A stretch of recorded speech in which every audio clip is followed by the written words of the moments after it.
Bu göstermiş olduğum sistem sayesinde günlük her gün düzenli olarak 60 pound bana para kazandırıyor. İşte bu video içerisinde bunu sana nasıl yapacağını adım adım göstereceğim. Sen de göstermiş olduğum sistemi uyguladığında günlük olarak 60 pound, 253 pound ve onun gibi sürekli olarak her gün düzenli olarak yüzlerce sipariş geliyor. Ve bu para sisteminde ben 60 pound dedim, günlük 3000-5000 pound kazanıyorum. Bunu neden yapıyorum? Çünkü daha önce ben de başkalarının hayalleri için çalışan bir insandım. Ve bu sürecin ne kadar zor olduğunu biliyorum. Çünkü bu sistemde siz ne kadar daha çok çalışırsanız çalışın ancak başkalarını zengin ediyorsunuz. Bir hesaplama yaptım. Türkiye'de olarak para çeviriciye geldiğimde ben günlük 60 pound para kazandığımda ortalama olarak 2500 Türk lirasına yakın bir paraya tekabül ediyordu. Fakat eğer ben bu parayı günlük olarak her gün otomatik hiçbir şey yapmadan kazandığımda 75.000 Türk lirasına denk geliyordu. Fakat başkası için çalıştığımda 20-30 bin Türk lirası para kazanıyordum. Belki 50 bin liraya kadar da çıkabilirdiniz aldığınız tipslerle ya da bahşişlerle ya da arka tarafta komisyonlarla. Fakat gece gündüz çalışmam gereken bir işten nasıl bu kadar rahat bir işe geçtim ve her şeyden önemlisi bana nasıl daha çok para kazandırıyor. İşte bu videoda sizlere bunların bütün adımlarını, her şeyi net bir şekilde anlatacağım. Ama ilk önce benim bu sistemden çıkış sürecimi anlatmak istiyorum. Şuradaki aşamada benim sorumluluğum yok. Yani her şeyi denemek zorundayım. Yapmak için yurt dışına mı çıkmam gerekiyor? Yurt dışına çıkarım. Başka iş mi yapmam gerekiyor? Başka iş geliştiririm. Fakat bu süreçten sevgili arkadaşlar, eğer bu yaşlardaysanız harekete geçin, bir şeyleri ertelemeyin. O yüzden bunu anlatıyorum. Bugün gençseniz, arka tarafta sorumluluklarınız yoksa bir şeyleri denemekten vazgeçmeyin. Aksi takdirde ömrünüzün sonuna kadar başkasının yanında çalışacaksınız ve oradan emekli olacaksınız. Ben ne zaman ki baba oldum, hayatımda bazı şeyleri artık sırf kendim için değil, başkaları için de düşünmeye başladım. Çalıştığım insanlar için, takım arkadaşlarım için, arka tarafta eşim, ailem, çocuğum ve diğer şeyler için. Ve buradan sonraki süreçte de ben kendi işimi kurmak adına Litvanya'ya taşındım. 2 tane de kendime ait orada dükkan açtım. Ve o süreçte de yine internetten satış yapıyordum. Şimdi burada 22-23 yaşındayım. Ne kadar da başarılı olsa da bana göre şu an baktığım zaman çok komik bir bilgiye sahip. Şunu anlatmaya çalışıyorum. Bu süreçte arkadaşlar işlemlerinizi yapmak ve otomatik olarak para kazanmak istiyorsanız bakın burası Litvanya, burası İngiltere, burası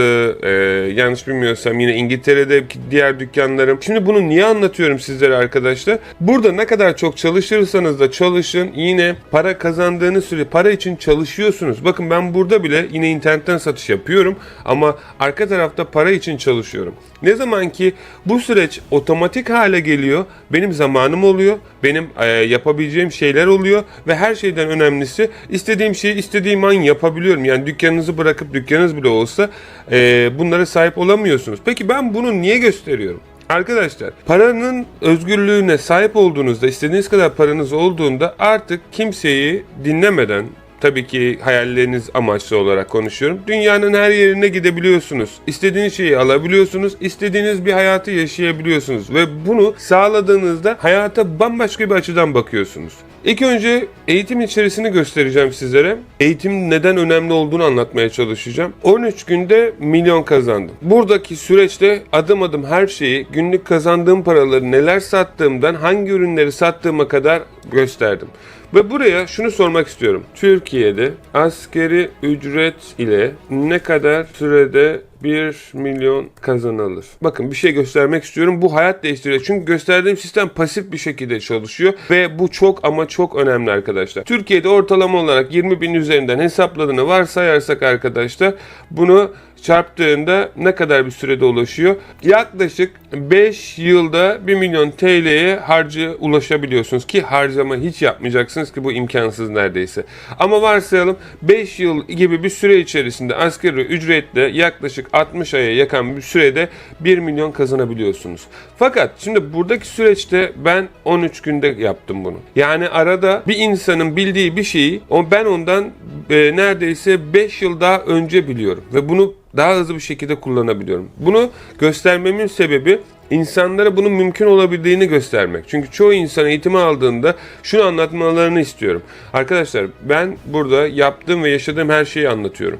Yani yapmadığım ya da işte farklı şeyleri anlatmıyorum. Ve bunun mümkün olabildiğini sizlere ben gösteriyorum. Gösteriyorum ki siz de yapın. Çünkü benim için de zamanda bu şeyler imkansızdı.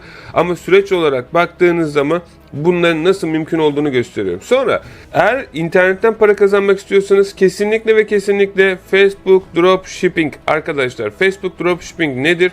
Facebook Dropshipping Amazon'da ya da Etsy'de ya da farklı marketlerde ürünlerinizi nasıl satış yapabileceğiniz ve saniyeler içerisinde ürünlerinizi dükkanlarınıza stoksuz sıfır sermaye ile satış yapabileceğiniz bir platform. Facebook Marketplace'te bir dakika duralım. Nasıl çalışıyor? Yapmanız gereken tek şey Amazon'a geliyorsunuz. Bakın Amazon'a geldikten sonra sol tarafta bestseller bölümüne geliyorsunuz. Hepsini uygulamalı olarak göstereceğim. Sizin için hangisi kolaysa siz onu yapın. Ben bu ürünü satmak istiyorum. Bu ürünü buldum.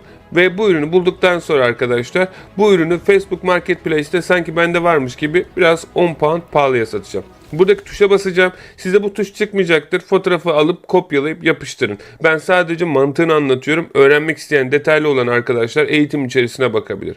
Buraya geliyor bu ürün. Hemen buraya tıklıyorum. Tıkladıktan sonra burada görmüş olduğunuz gibi bu ürün fotoğraflarıyla şu an saniyeler içerisinde her yerde satıyor. Ve bunun fiyatını da ben 13 pound olarak işaretliyorum. Ve şu an ben bu ürünü arkadaşlar internette next dediğim zaman satıyorum. Bu kadar kolay. Facebook Marketplace'in mantığı bu. İşte o ürünü oradan nasıl göndereceğim? Detaylı öğrenmek isteyen varsa gelsin. Burada yaklaşık herhalde 62 tane videosu var. Hepsini adım adım izlesin. Aklınıza nasıl ödeme alacağım, nasıl satış yapacağım, nasıl şunu yapacağım hepsini anlattım. İkinci modelimiz arkadaşlar eBay Dropshipping. İçerisinde 146 tane eğitim modeli var ve hepsi neredeyse ortalama bir saatler üzerinde kurulmuş ve ayrıyeten de 8 tane kamp var. Her kampta ayrı ayrı insanlar katılıp sorular soruyor ve her süreci adım adım gösteriyoruz. eBay Dropshipping nasıl yapacaksınız? Aynı süreç. Amazon'a geliyorsunuz ve buradaki senaryoda eBay'e ürününüzü listeliyorsunuz. Listeledikten sonra satışlar geliyor. Burada görmüş olduğunuz gibi hiçbir şey yapmadan ürünleriniz saniyeler içerisinde binlerce pound para kazandırıyor. Bu sistemde bizim kazandırmış olduğumuz, yönetmiş olduğumuz hesaplarda insanlar yüzlerce pound para kazanıyor. Bu kadar basit. Ve bu sistem şöyle çalışıyor. Bu ürün satıldı mı?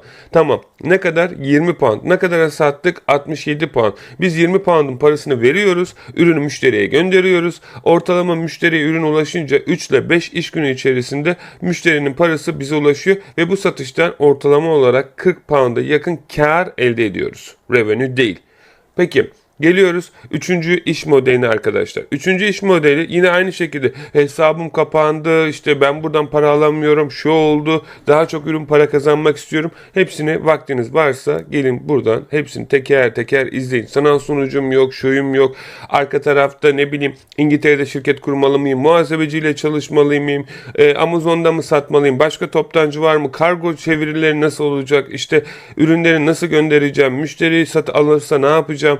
Aklınıza takılan hangi toptancıyla çalışmalıyımdan, ben nasıl daha diğer satıcılardan ön plana çıkarım da nasıl toplu ürün yüklerim, otomatik bir sistem haline getiririm, siparişleri nasıl sistem gönderir, CJ yurt dışında nasıl satarım, müşterileriniz iptal ederse ne yaparsınız, dükkan, perakende, aklınıza gelecek burada yüzlerce eğitim videosu var. Ve ben hepsinin çoğunu hatta arkadaşlar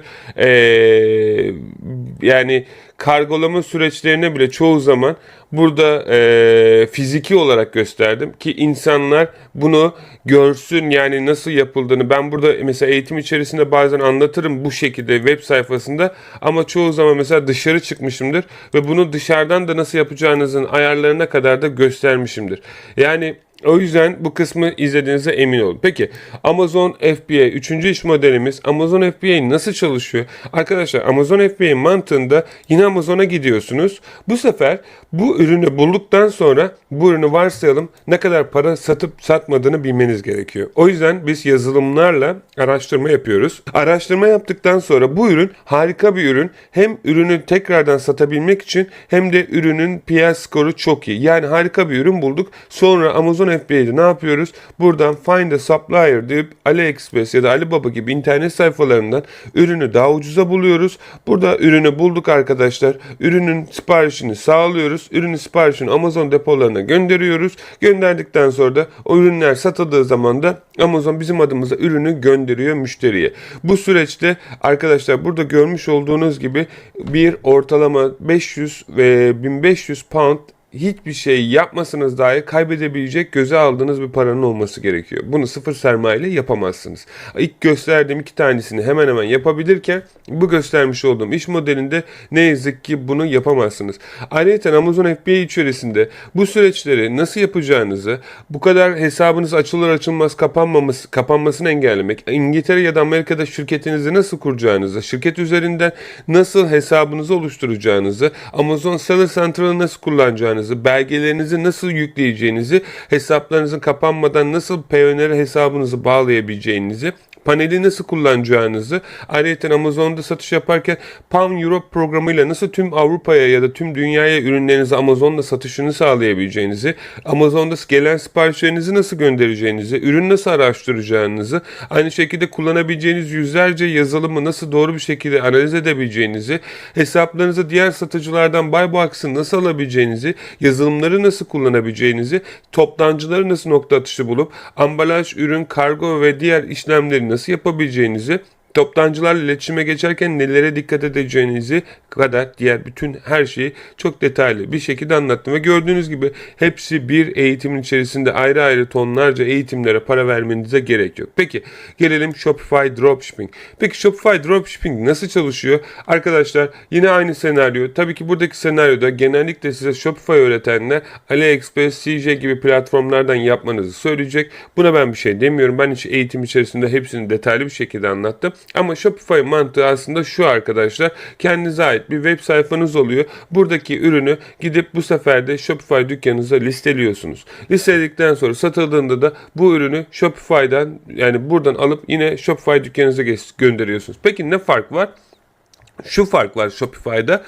Arkadaşlar Shopify'da bu işlemleri yapıyorsanız şöyle bir durum söz konusu. Dünya üzerinde milyon tane web sayfası var. İnsanlar gelip neden sizden alsın?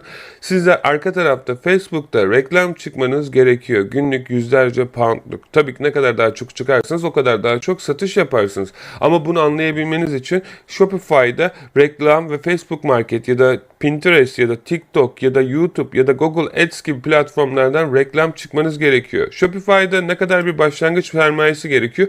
Benim vermiş olduğum aşağıdaki linklerden tıklayarak giderseniz arkadaşlar bir ay boyunca $1 başlayabiliyorsunuz. Linkler açıklamada, hepsi kullandığım ve gösterdiğim yazılımların hepsi linkleri açıklamada. Hesabınızı ve sitenizi kurabilirsiniz. Ama bu Shopify Dropshipping yaparken arkadaşlar reklam çıkmanız ve reklama para vermeniz gerektiğini hiçbir zaman unutmayın. Çok büyük bir marka değilsiniz. Çok büyük markalar bile zaten reklam çıkıyor. Yani buradaki olay, burada ürününüzü yapıyorsunuz. Mesela Gymshark İngiltere'de ve dünyada en hızlı büyüyen platformlardan bir tanesi. Bu çocuk açmış olduğu tişörtleri ve diğer şeylerle şu an Shopify'da milyonlar üzerinde, yani İngiltere'nin ya da benim bildiğim dünyanın en hızlı büyüyen şirketler arasına girdi. O kadar hızlı büyüdü yani. Şunu demeye çalışıyorum. Gerçekten ve gerçekten arkadaşlar işinizi doğru yaptığınız zaman her platformda para kazanabileceğinizi gösteriyorum. Shopify için ortalama olarak başlangıç sermayesi bana göre ortalama $1000-2000 başlıyor. Peki şimdi buradaki süreçte arkadaşlar geliyoruz diğer aşamaya. Shopify Dropshipping sürecinde de yine aynı şekilde hesabınızı ve mağaza kurulumu, nasıl dropshipping yaparsanız, mantığı nasıl çalışıyor, kazandıran ürünleri nasıl bulabiliyorsunuz, tedarikçileri nasıl ulaşabilirsiniz, mağazanızı nasıl bir logo, ad ve tema oluşturabilirsiniz, CJ ile nasıl hızlı bir şekilde eklentiyi kullanarak ürünlerinizi listelersiniz, web site ayarları, ödeme ayarları, mağaza politika ayarları, gerçek olarak müşteriler iade istediğinde nasıl yapacağınız, gönderim ve dropshipping ve diğer yazılımlarla nasıl ödemeyi alabileceğinizi, PayPal'ınızı ya da diğer farklı şekilde gelen ödemeleriniz hold'da kalırsa nasıl bu paralarınızı hızlı bir şekilde oluşturabileceğinizi, PayPal hesabınızı nasıl oluşturabileceğinizi, çeşitli yazılımlarla nasıl işlem yapabileceğinizi, vergi işlemlerini nasıl ilerletebileceğinizi, ürünlerinizi nasıl gönderebileceğinizi, diğer satıcıların bilmediği taktikleri uygulayarak nasıl dükkanınızda hızlı sonuçlar alarak komisyonunuzdan daha çok para kazanabileceğinizi, özel toptancı listelerine ve kimsenin ulaşamayacağı bu özel toptancı listelerinden alabileceğiniz cashbacklerle kendi tasarımlarınızı ve kargolarınızı nasıl daha ucuza getirebileceğinizi anlattım. Ayrıca çok daha detaylı bilgileri de paylaştım. Burada dakikalar 0 olarak gözüküyor ama buna baktığınız zaman neredeyse videoya girdiğinizde 1 saatin üzerinde bazı videolar oluyor. Sistemden kaynaklı yani. Yedincisi Etsy Dropshipping. Peki Etsy Dropshipping ne arkadaşlar, ya da Etsy'de dropshipping yapmak mantıklı mı? Ben bu eğitimde dropshipping'ten daha çok biraz daha dijital satan ürünlere odaklandım. Yani Etsy marketinde nasıl kendi işlemlerinizi gerçekleştirebilirsiniz, ürünlerinizi satabilirsiniz, tasarımlarınızı ya da diğer işlemlerinizi Etsy'de nasıl oluşturabilirsiniz, bunları gösterdim. Burası değil bu arada, bu Creator Collective Affiliate sistemi açıldı. Etsy'de ürünlerinizi satarken arkadaşlar bizim vermiş olduğumuz diğer ayarlar var. Bu ayarlarla istediğiniz kadar da satış yapmanızı da sağlayabiliyoruz. Çok bunu arka tarafta bizim takımla çalışıyoruz arkadaşlar. Örnek veriyorum, buraya bir ürün mü yüklediniz? Biz bunu sizin için örnek veriyorum 1000 poundluk sonuca ulaştırabiliyoruz. Yani bu şekilde işlemlerde yapabiliyoruz. Bu da aklınızın köşesinde olsun. Kendiniz yaparsanız ortalama herhalde bir yılınızı alacaktır o şeylerin nasıl yapıldığını anlamak. Tabii ki ikisinde de sizlere eğitim içerisinde olsun, diğer şeyde olsun anlatıyorum. Etsy'de ilk önce hesap açmanın, kurmanın nasıl olduğunu, çünkü Türkiye'de açılan hesapların çoğu kapanıyor. Bunu nasıl doğru bir şekilde yapacağınızı, hangi yazılımları kullanacağınızı, ödeme ayarlarını nasıl yapacağınızı, işlemleri gerçekleştirirken SEO optimization'ı nasıl yapacağınızı, reklam çıkıyorsanız nasıl doğru bir şekilde çıkabileceğinizi, dışarıdan nasıl trafik çekebileceğinizi, rakiplerinizin nasıl önüne geçebileceğinizi, Excel tablosunda vermiş olduğum özel tabloncı ve şablonları nasıl doğru kullanarak doğru hareket edebileceğinizi, diğer print on demand yazılımlarını nasıl Etsy dükkanlarınıza entegre edeceğinizi ve bundan sonraki süreçte de nasıl satışlar yapabileceğinizi ve gönderildiğini adım adım anlattım sizlere. Peki gelelim diğer iş modelimize, Amazon Dropshipping. Peki Amazon Dropshipping nedir arkadaşlar? Amazon Dropshipping yine aynı şekilde burada görmüş olduğunuz Amazon'daki ürünleri bizler drop yapıyoruz. Bu süreçte kullanabileceğiniz farklı yazılımlar var Türkiye üzerinden. Genellikle çoğu insan Amerika'dan alıp Kanada'ya satıyor. Ben bunu kesinlikle desteklemiyorum. Yapmayın demiyorum. Ama yani benim kendim bildiğim bileli 10 yıldan beri aynı şeyi herkese yaptırmaya çalışıyorlar ve kimin ne farklı sonuç aldığını hala göremedim. Herkes aynı şeyi yapıyor. Ben buradaki süreçte Amerika'dan İngiltere'ye satış yapmanızı öneriyorum ve böylelikle arkadaşlar benim daha önceki yapmış olduğum hesaplarda, ben eğitimde de videolarda da anlattım, yüzlerce binlerce dolarlık satışlar oluyor. Çünkü çoğu ürün Amerika'da çok farklı bir fiyatı satılırken İngiltere'de çok daha farklı bir fiyatı satılıyor. Örnek veriyorum, bir ürün sattım. Amerika'da 100 dolarda, İngiltere'de 1000 pound'a sattım. Aradaki farkı artık siz düşünün. Bir satıştan 900 pound kar geldi. Ayrıca bunun gibi yüzlerce örneği de var. O yüzden bu sürecin nasıl yapıldığını ben çok detaylı olarak anlattım. Bu eğitim içerisinde de sizlere bunu adım adım Amazon'da nasıl hesap açılır, hangi Amerika'da şirketinizi oluştururken nelere dikkat etmeniz gerekiyor, kimlerle çalışmanız gerekiyor, yazılımları nasıl kullanabileceğinizi, diğer toptancıları nasıl oluşturabileceğinizi, ürünleri nasıl göndereceğinizi, ürünleri nasıl otomatik göndereceğinizi, UPS kodlarını nasıl oluşturabileceğinizi, çoğu kişi soruyor işte şunu nasıl yaparım, anlatıyorum ama kimse gelip de izlemiyor. İzleyenler de işte her şeyi kendi yapabileceğini sanıyor vesaire vesaire. Peki Amazon'da 9. iş modelimiz ikinci el kitap satışı. Arkadaşlar bildiğiniz üzere ben yıllardan beri ikinci el kitap satışı yapıyorum Amazon'da ve işte çok uygun fiyatlara ürünleri alıyorum ve bunları gönderiyorum. Çoğu arkadaş özelden bana çok soru soruyor. İşte ben bunu aldım, bunu nasıl satacağım? Arkadaşlar ben artık bunları anlatmıyorum. Çok üzgünüm, biliyorum. Burada videolarını çekmişim. Bakın her video neredeyse 30-40 dakika. Uygulamalarından yazılımlarına kadar, nasıl kullanabileceğinize kadar, ürünleri nasıl listeleyebileceğinize kadar, ben nasıl ürünleri listeliyorum vesaire vesaire. Mesela buradaki süreçte ben almışım. Şimdi kendi sistemimde göstermişim. Demişim ki bak ben böyle yaptım, sen de şöyle yap. Şimdi bu videoyu izlemeyen ya da bu videoya yatıracak, mesela ben bir kitap satmışım 199 pound. Bu kitabı ben bir pound'a aldım. Belki bir pound'un altında aldım. Gibi şeyler var. Hangi yazılımları kullanıyorum? Nasıl alıyorum? Hangi yazılımlarla nasıl bir süreç işletiyorum? Yani bu bilgiye zaten sahip olsanız siz de bu kadar satış yaparsınız arkadaşlar. Ama insanlar işte bunu işte kendi başına yapabileceklerini düşünüyorlar. Bu benim 15-16 sene araştırdığım ve en sonunda en iyi dediğim süreç ki yarın daha iyisini bulacağım. Bu da ayrı bir konu. Şunu demeye çalışıyorum. Burada arkadaşlar yazılımları nasıl kullanacağınızı bilmeniz gerekiyor. gerekiyor. Bunun gibi farklı platformlarda nasıl ürün yaparsınız, depolara nasıl ürün gönderirsiniz ve bu süreçte depolara ürün gönderirken nelere dikkat etmeniz gerekiyor. Ben çoğunu İngiltere'de yaşadığım için fiziksel olarak yapmaya çalışıyorum. Burada 2 tane sipariş gelmiş, örnek veriyorum sürekli olarak arkadaşlar.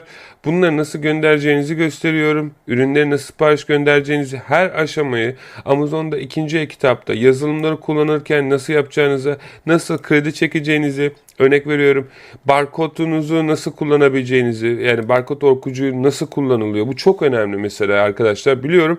Bu sistemleri çok detaylı olarak anlattım. Ayrıca bu süreçlerde arkadaşlar, bu sadece bunlar değil. Ödemelerinizi nasıl alacağınızı, yazılımları nasıl kullanacağınızı, online kitap araştırmasından tutun İngiltere'de nasıl ürün araştırması yapıyorum ve yapmış olduğum ürünlerden nasıl işlemler yapıyorum, bunları gösteriyorum. Hatta ben bunları araştırdıktan sonra çoğunu da satın alıyorum. Size de gösteriyorum. Bakın mesela diyorum ki bugün 1000 poundluk 10 dakikalık videoda 1000 pound kazanıyorum.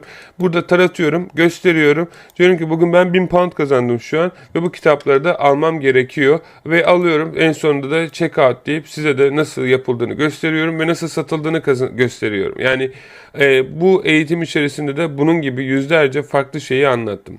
Peki gelelim 10. iş modelimize, Amazon Kindle. Peki Amazon Kindle nedir? Arkadaşlar Amazon Kindle, Amazon'da kendi tasarımlarınızı sattığınız bir sistemdir. Burada Amazon'da Kindle'da kendi kitaplarınızı satabiliyorsunuz. Mesela buradaki süreçte arkadaşlar hangi kitap olabilir? Mesela şöyle bir şey olabilir. Ben Akın Yılmaz yazayım mesela. Burada bu ben değilim ya, bu hep bu çıkıyor. Mesela örnek veriyorum, bizim yapmış olduğumuz bir tane notebook arkadaşlar. Buradaki notebook'ta ne oluyor? Biz tasarımımızı Amazon'a yükledik arkadaşlar. Yükledikten sonra bu ürün satıldığı zaman Amazon bunu basıyor, müşteriye gönderiyor. Bakın görmüş olduğunuz gibi bir tane yapmış olduğumuz tasarım. Şimdi bu ürün satıldığı zaman ne oluyor arkadaşlar? Bize sürekli olarak hiçbir şey yapmadan stoksuz bir şekilde para kazandırıyor. Ben sadece tasarımı Amazon Kindle'a yüklüyorum. Yükledikten sonra arkadaşlar yani satıştan sürekli olarak para geliyor. Bunun gibi yüzlerce tasarımımız var bizim her gün yüklemiş olduğumuz. İşte bu süreçlerde nasıl işlem yapabileceğinizi, ürünlerinizi nasıl yükleyebileceğinizi, nasıl doğru desen oluşturabileceğinizi, hangi yazılımları kullanabileceğinizi, diğer yazılımlardan diğer kullanıcıları nasıl ayırt edebileceğinizi gibi yüzlerce farklı şey anlattım. Ve bunu da nasıl yapacağınızı farklı platformlardan anlattım. Bu yukarıdakiler genellikle çok detaylı bilgilere indiğim dip konular, yine aynı konuları içeriyor. Amazon Merch. Amazon Merch nedir? Diyelim 14. iş modelimize. Amazon, bunların hiçbir için sermaye gerekmiyor arkadaşlar. Bazıları hariç, sadece Amazon'da ürün alıp satma kısmına girmiyorum. Az çok anlamışsınızdır. İşi en detaylı şekilde anlatmaya çalışıyorum.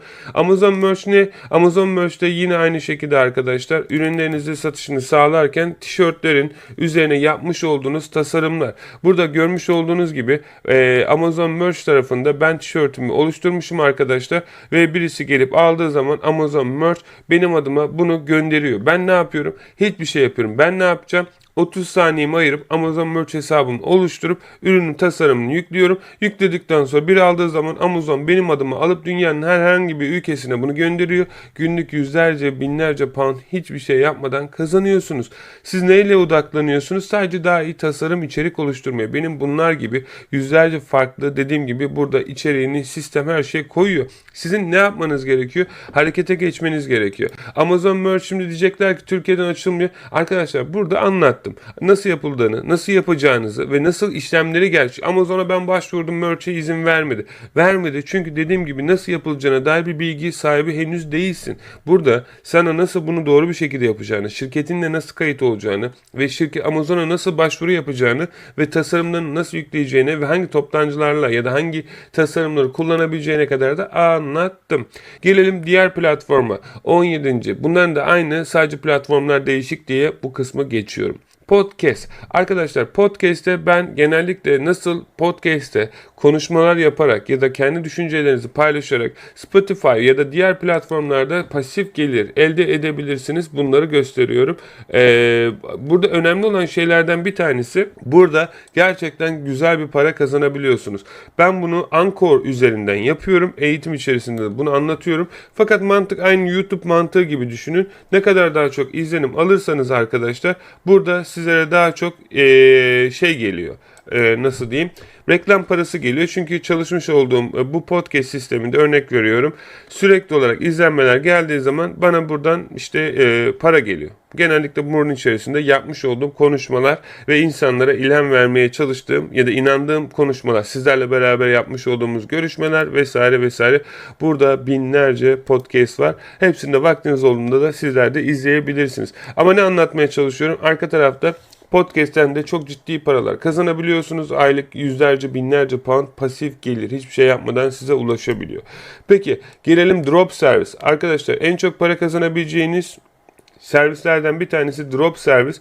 Drop serviste nasıl işlem yapacaksınız? Drop serviste yapmanız gereken en önemli şeylerden bir tanesi size ait olan hizmetleri başkalarına pazarlamak. Başkalarının servislerini de başkalarına pazarlamak. Drop servis çok faydalı bir iş modeli. Örnek veriyorum. Çok basit bir şekilde eğitim içerisinde anlatmayacağım ama bugün örnek veriyorum. Bir onluk gibi bir internet sayfasına gelip yeteneğiniz yoksa aklınızı kullanmanız gerekiyor. Bir onluğa geliyorsunuz. Buradan hadi başla diyelim. Hangisi neyse. Okay. Buradan bir tane hizmet bulacaksınız arkadaşlar. Diyelim ki buradaki arkadaşımız kimse seslendirme yaptığını söylüyor. Harika. Ben bunun başlığını, açıklamasını alıyorum. İngilizcem iyi değilse de bunu kopyalıyorum. Ve buradan geliyorum Fiverr'a. Örnek olarak. Tabii gösteriyorum bir onluktan Fiverr'a. Geliyorum buraya. Buraya yapıştırıyorum. Servisimi sunuyorum arkadaşlar. Servisimi sunduktan sonra biri benden hizmet aldığı zaman buradaki servisim diyelim ki 100 pound. Ben 100 pound parasını alıyorum. Buradaki arkadaş ne kadar istiyormuş? 1000 lira. Aradaki farka bakın. Buna 1000 lira veriyorum sevgili arkadaşıma. Ben bana servisi sunduğu zaman da buradaki müşterime veriyorum. Aha oldu bitti. İnternette binlerce kazanabileceğiniz para yöntemi var. Ben yaklaşık bu sistemden herhalde 100.000 pound yıllık kazanıyorum arkadaşlar. Daha üzerine çıktığım yerlerde zamanlar da oldu. Yıllar 2021'lerde vesaire ama şu an ana şeyim bu olmadığı için buna çok fazla odaklanmıyorum. Ama yine aynı şekilde tekrar dediğim gibi bu sistemi eğer siz de yapmak istiyorsanız bugün bunu yapmıyorsanız zaten bence hayatınızdaki en büyük kayıplardan. İşte bunu nasıl yapacağınızı, kimlerle nasıl görüşeceğinizi, en çok hangi servislerin satıldığına kadar da anlatıyorum. Bunlara da baktığınıza emin olun. Peki 19. iş modelimiz YouTube. YouTube nedir? Arkadaşlar YouTube'da ben bildiğiniz üzere farklı otomasyon kanalları oluşturuyorum. Bu oturmuş olduğum otomasyon kanalları sürekli olarak short videoları oluşturuyor. Şimdi bunu nasıl yapıyorum? Örnek veriyorum. Ben make.com üzerinden içerik oluşturuyorum. İçerik oluşturmuş olduğum bu sistemde otomatik olarak bana video içeriği oluşturuyor ve oluşturmuş olduğu içeriği de sosyal platformlarda paylaşıyor. Şimdi bu süreçte ben nasıl yapıyorum? Şimdi YouTube videosu çekmekten bahsetmiyorum. Ben tamamen ve tamamen bunu otomatik olarak ilerleten bir süreçten bahsediyorum. Bu ne demek? Şu. Şimdi ben buraya geldiğimde bir diyagram kuruyorum. Bu diyagramda internette en çok ilgi çekilen bu şeyleri, videoları RSS platformundan ulaşıyor. Buraya ana konuyu yazıyorum. Ana konuyu yazdıktan sonra örnek veriyorum. Şimdi buradaki senaryoda ben RSS'e geliyorum. Şuraya gelelim RSS. RSS nedir arkadaşlar? Feed'tir. Şu an dünya üzerinde en çok ne oluyorsa ben diyelim ki teknolojiyle ilgili ya da kripto ile ilgili bir kanal oluşturmak istiyorum. Buraya tıklıyorum ve dünyadaki bütün burada görmüş olduğunuz haberler saniyeler içerisinde buraya düşüyor. Bakın 1 saat önce olmuş. Forbes'te yayınlanmış. Hacker News'te yayınlanmış. 4 saat önce neymiş? Bunlar hep dünyada şu an trend olan içerikler değil mi? Evet. Şimdi ben bunun RSS'ini alıyorum ve mac.com'a buraya koyuyorum. Buradaki linki yapıyorum. Benim şu an yaptığım içerik farklı olduğu için bu şekilde kalıyor. Sonra buradan perspektive geliyor. Buradaki bu perspektif bu konuyu analiz ediyor. Burada analiz ettikten sonra burada ben ona komut vermişim. Diyorum ki sen expert olarak bir AI komutusun ve bunları insanlara nasıl daha farklı bir şekilde içerik oluşturacak şekilde yap. Burada ayarları var arkadaşlar. Burada diğer şeyleri var. Oka basıyorum ve ondan sonra da bunu Rotor'a yolluyorum. Rotor'a yolladığım zaman bakın burada görmüş olduğunuz gibi şu an akışta X platformunda paylaşıyor. Buradan yapay zeka ChatGPT'ye geliyor. ChatGPT'den tekrar fotoğraf oluşturmasını sağlıyor. Video içeriği de oluşturuyor diğer diyagramlarda platformlarda ve burada şu an görmüş olduğunuz gibi platformda Instagram hesabımda benim paylaşım yapıyor. Ben ne yapıyorum? Hiçbir şey. Sadece bunu her 15 dakikada bir çalışıyorum ve buradan değiştirmek isterseniz örnek veriyorum. Ben bunu her 150 dakikada bir çalışmasını istiyorum ve ben bu diyagramı kurduktan sonra YouTube'a ekliyorum. Buraya geliyorum YouTube'a ekliyorum. Arka tarafta LinkedIn'e ekliyorum. Blog yazsın istiyorum. Blog'a ekliyorum. Ve buradan affiliate üzerinden de ekstradan para kazanıyorum ama izlenme üzerinden ben şu an burada para kazanıyorum. Bunu anlatmaya çalışıyorum. Yani aklınıza gelecek bütün her şeyi arkadaşlar artık burada sistem sizin adınıza yapıyor. Ve ben şu an burada paylaşmasını istediğim şeyi beştikten sonra burada ufak tefek ayarları var arkadaşlar. Bunu yaptıktan sonra buradan run, ilk önce şunu yapmam lazım. Şurada diyagramı seçtikten sonra choose where to start, select the first. Şuradan seçiyorum. Hangisini paylaşsın? Örnek veriyorum, Shopify ile ilgili bir şey yapsın ya da 14 tane en iyi yazılımla ilgili. Buraya tıklıyorum. Bu aklınıza gelebilecek her şeyi yapabiliyor bu arada. Sonra run once diyorum. Burada ne diyor? OpenChatGPT hatası vermiş. Hangisi vermiş? Burada hesabınızı seçip bağlamanız gerekiyor. API ayarlarınızı yaptıktan sonra arkadaşlar. Bunu bağladıktan sonra şu an bağlı zaten. Buradaki sistemde tekrardan bunu bağlamam gerekiyor. Tamam, burada şu an API key'imi soracak. Bunu canlı yayında gösteremeyeceğim. Yani yayında.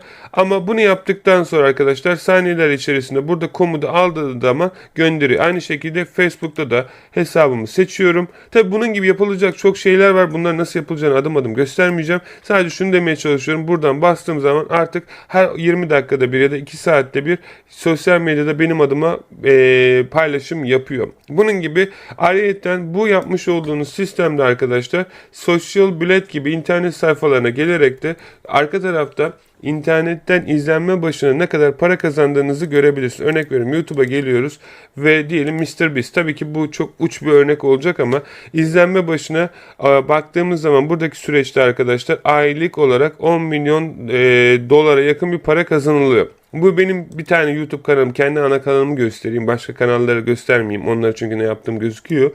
Şimdi bu kanalda mesela ortalama olarak aylık baktığınız zaman 500 dolara yakın bir para kazandırıyormuş arkadaşlar. Benim kanalda baktığınız zaman şu an.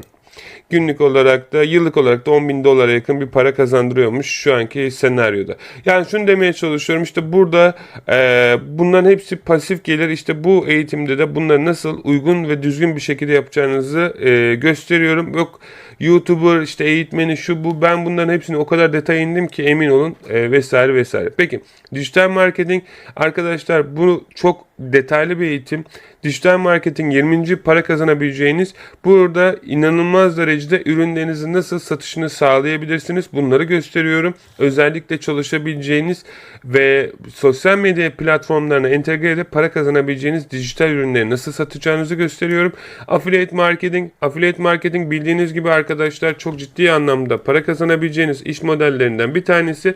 Burada benim arka tarafta çalıştığım 4000'e yakın affiliate şirketi var ve onlar bana her gün düzenli olarak ödeme yapıyor.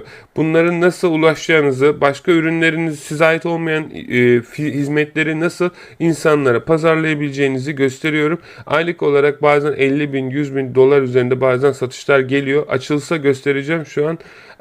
Şurada komisyon bölümüne geliyorsunuz arkadaşlar. Mesela home bölümüne geliyorsunuz. Home bölümüne geldikten sonra burada çalıştığınız şirketler var. Burada performans bölümüne gelin. Baktığınız zaman mesela 30 günde 2.000 dolar para vermiş ve tüm zamanlara baktığımızda da 58.000 dolar para sürekli olarak da her gün düzenli olarak geliyor. Yani son 7 güne baktığımızda 760 dolara yakın para vermiş. 14 güne baktığımızda 1200, bir ayda 2000, 3 ayda 4.000 sürekli olarak gelen vesaire paralar. O yüzden arkadaşlar bu eğitimde bunları da nasıl ve kimlerle çalışacağınızı, en doğru affiliate şirketlerini gösteriyorum. Yapay zeka. Bildiğiniz üzere Türkiye'de ilk çıkartılmış olan yapay zeka benim bildiğim, ben çıkardığımda hiç kimse yoktu çünkü arkadaşlar. Benim eğitimim ve ben bunu Udemy'de çıkarmıştım. Ayrıca burada da var. Yapay zeka ile para kazanabileceğiniz on binlerce iş modeli var. Ben bunların hepsini burada çok detaylı olarak anlatmışım. Hem de ayrıca kullanabileceğiniz kendi yapay zekam da var. Onu da ayrı şekilde Okyanusi ayağı üzerinde göstermişim. Onu da nasıl kullanabileceğinizi detaylı olarak anlattım. Burada bütün yapay zekaların hepsinin birleşmiş olduğu bir yapay zeka yazılımı ve buradan aklınıza gelebilecek bütün işlemleri, problem çözümünden, blog yazılımı, YouTube açıklamasından, sosyal medya postuna, reklam çıkımından, artık insanların sorduğu soruları e-mail generator'dan yenileme ve fotoğraf oluşturmasına, ses klonlamasına, tekrar yazmasına vesaire vesaire gibi aklınıza gelecek bütün yapay zekaların yapmış olduğu şeyi bir tane yapay zeka yapıyor. Çünkü hepsine binlerce pound para vermenize gerek yok. Hepsi ayrı abonelik istiyor. Burada gördüğünüz gibi ben hepsini bir yapay zeka içerisinde topladım ve çok rahat bir şekilde buradan içeriye girip dashboard bölümünden arkadaşlar işlemlerinizi gerçekleştirebiliyorsunuz. Kayıt olduktan sonra süreci burada tek yapmanız gereken hangi yapay zekanın hangi özelliğini kullanmak istiyorsanız buradan tamamen işlemleri seçiyorsunuz. Seçtikten sonra da sizin adınıza her şeyi yapıyor. Peki buradaki senaryoda arkadaşlar eBay'de nasıl 2-3 tane daha hesap açıp burada kazanmış olduğunuz gelirleri daha da çoğaltabileceğinizi gösteriyorum. Ve ayrıca de sizin merak ettiğiniz sizlerle beraber yapmış olduğum yayınlarda nasıl aklınıza takılan bütün soruların çözümünün olduğunu gösteriyor. Peki şimdi burada anlatmaya çalıştığım şey arkadaşlar, bu anlattığım bütün süreci öğrenmek tabii ki yıllarınızı alacak. Bir günde hop diye yapmayacaksınız ama en azından hangisinden az çok başlayabileceğinizi ve günlük hiçbir şey yapmadan bile bu paralara ulaşabileceğinizin mantığını anlamış olmuş gerekiyor.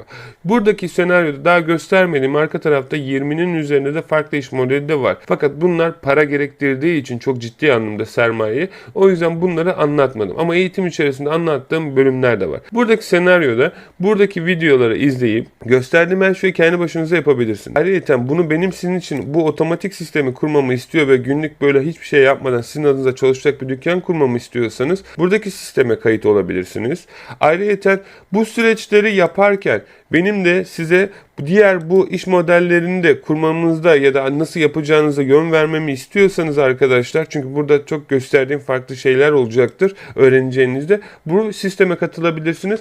Eğer kendi şirketiniz varsa ve takımınızın sizin için bu şekilde nasıl profesyonel olarak ilerlemesini istiyorsanız bu ve bunun gibi anlattığım diğer bütün iş modellerini kurulumunda ya da işlemleri nasıl yaparken size onların teknik bilgisini aktaracağım. Örnek veriyorum, Amazon iş modelini mi seçtiniz? Tamam. Hangi toptancıyı bulacaksınız?